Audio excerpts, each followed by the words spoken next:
नारी सम्मान की तो वो बात करेंगे कब्रिस्तान और शमशान की।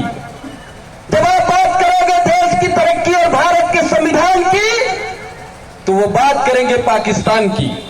मेरे नौजवान साथियों, अगर आपके बीच में कोई बीजेपी का नेता आता है, कार्यकर्ता आता है, तो उससे आप केवल एक सवाल करो, 15 लाख कहां गया, 15 लाख कहां गया।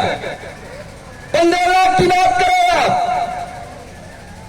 आप बीजेपी की सरकार पुनः राजतंत्र की स्थापना करना चाहती है, और राजतंत्र का अर्थ हुआ करता था रानी के कोख से लंगड़ा लूजा का नाडेबर जो भी पैदा होगा वही इस देश की सत्ता को संभालने का काम करेगा। राजतंत्र ये हुआ करता था। हमारे देश के नौजवानों ने कुर्बानियां देकर के इस देश को जो संविधान दिया, उसके अंतर्गत लोकतंत्र की स्थापना की गई। और लोकतंत्र का अर्थ हुआ करता है, लोक माने जनता, तंत्र माने मशीनरी, जिस मशीनरी पे जनता का कब्जा होगा वही इस देश की सत्ता को संभालने का काम करेगा।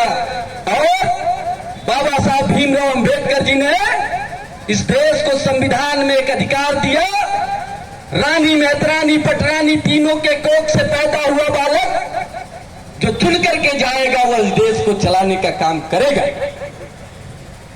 आज हमारे देश को जो प्रधानमंत्री मिले हुए हैं, निश्चित रूप से दुनिया का सबसे बड़ा झूठा प्रधानमंत्री है, क्योंकि हर मंच से वो ऐलान करता है कि 70 साल में कांग्रेस ने इस देश को कुछ नहीं दिया।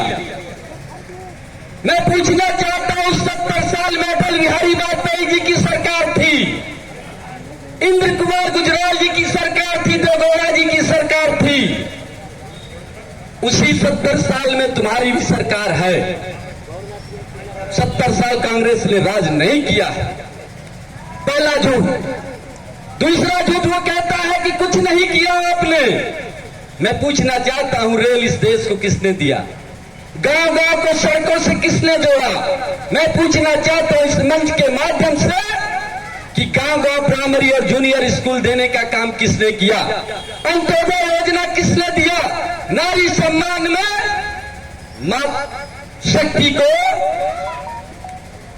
प्रजनन के बाद उनके पौष्टिक आहार की व्यवस्था किसने किया? मैं पूछना चाहता हूं, जिस तुम ढिढोरा पीटते हो कि मैं अपने देश के सारे नागरिकों को 5 किलो राशन दे करके मैं जिंदा रखा हूं, यह दुनिया का सबसे शर्मनाक शब्द है हमारे लिए और आपके लिए, आप सबके